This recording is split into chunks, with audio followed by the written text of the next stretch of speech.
Class 6 subject math त्यातील chapter number 10 equation आपल्याला पाहायचं आहे. इक्वेशन मीन्स समीकरणे. त्यातील पार्ट नंबर 1 आज आपण घेणार आहोत. तर बघूया. Question number 2, find out which operation must be done on both sides of this equation in order to solve them. बघा, solve them. तर या ठिकाणी याचं मीनिंग बघायचं आपल्याला. खालील समीकरणाची उकल काढण्यासाठी समीकरणाच्या दोन्ही बाजूनी कोणती क्रिया करावी लागेल हे आपल्याला बघायचं आहे. तर फर्स्ट नंबर दिला आहे x + 9 = 11.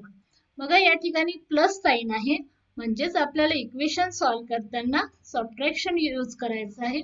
म्हणून याचा आन्सर येईल सबट्रॅक्ट 9 फ्रॉम बोथ साइड. दोन्ही बाजूला 9 ने आपल्याला सबट्रॅक्ट करायचं आहे. त्यानंतर सेकंड नंबर आहे x - 4 = 9. बघा इथे सबट्रॅक्शन आहे, म्हणजेच आपल्याला ऍड करायचं आहे. तर आन्सर येईल ऍड 4 टू बोथ साइड, म्हणजे दोन्ही बाजूला 4 हे ऍड करायचे आहे. त्यानंतर थर्ड नंबर आहे 8x = 24. 8x आहे, म्हणजे इथे मल्टिप्लाय हे साइन आहे. म्हणून आपल्याला आन्सर मध्ये लिहावं लागेल डिवाइड बोथ साइड बाय 8. त्यानंतर 4 नंबर आहे x/6 = 3. x/6 म्हणजेच इथे डिव्हिजन ही क्रिया आहे.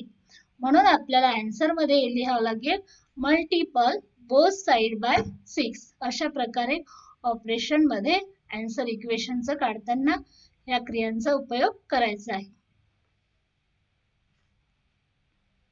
त्यानंतर question number 3, given below are same equation and the value of the variable are these value the solution to those equation.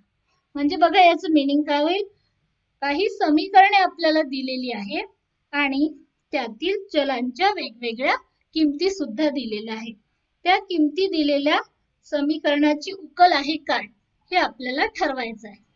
तर बघा फर्स्ट नंबर मध्ये आपल्याला दिला आहे नंबर, सेकंड बॉक्स मध्ये दिला आहे इक्वेशन, थर्ड बॉक्स मध्ये दिले आहे व्हॅल्यू ऑफ व्हेरिएबल आणि फोर्थ बॉक्स मध्ये दिले आहे सोल्युशन यस ऑर नो.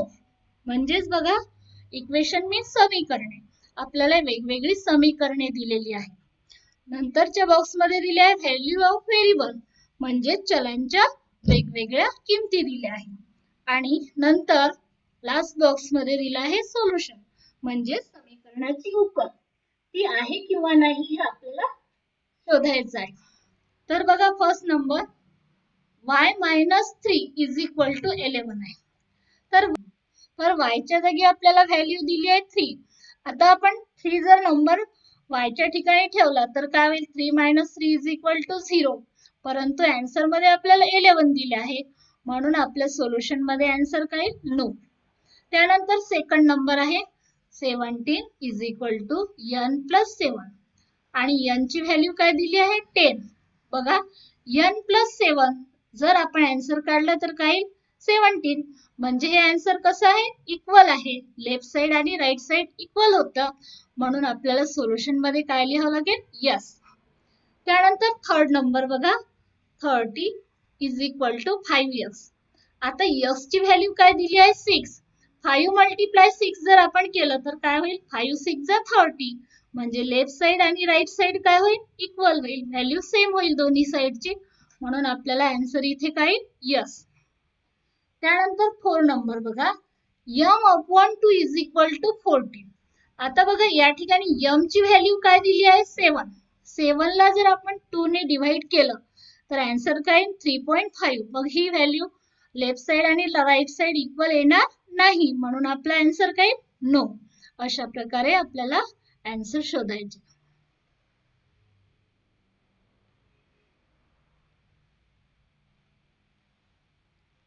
त्यानंतर question number 4, solve the following equation. म्हणजेच आपल्याला खालील समीकरणे सोडवायची आहे. त्यातील फर्स्ट नंबर घेऊया आपण y - 5 = 1. y - 5 = 1. आता या ठिकाणी आपल्याला कोणती क्रिया दिलेली आहे सबट्रॅक्शन दिलेली आहे, म्हणजे आपल्याला ऍडिंग 5 टू बोथ साइड करायचं आहे. तर बघा, therefore y minus 5 plus 5 is equal to 1 plus 5. म्हणजेच आपल्याला लेफ्ट साइडला सुद्धा 5 ऍड करायचे आहे आणि राईट साइडला सुद्धा 5 ऍड करायचे आहे. तर बघा, y मायनस 5 प्लस 5 या ठिकाणी व्हॅल्यू कशी आहे? अपोजिट आहे. दोन्ही नंबर अपोजिट आहे, म्हणून y minus 5 plus 5 is equal to काय? 0. अँड 1 प्लस 5 काय होईल? 6. म्हणजेच y ची व्हॅल्यू 0 होईल का? नाही. म्हणून आन्सर येईल therefore y is equal to 6. y ची व्हॅल्यू 6 येईल टू t प्लस 5. आता बघा, या ठिकाणी समीकरणामध्ये आपल्याला काय दिलं आहे? 8 is equal to t plus 5 plus आहे, म्हणजेच आपल्याला काय करावं लागेल? सबट्रॅक्शन करायचं आहे. बोथ साइड सबट्रॅक्ट फ्रॉम 5, म्हणजे दोन्ही बाजूला 5 हे मायनस करायचे आहे. मग बघा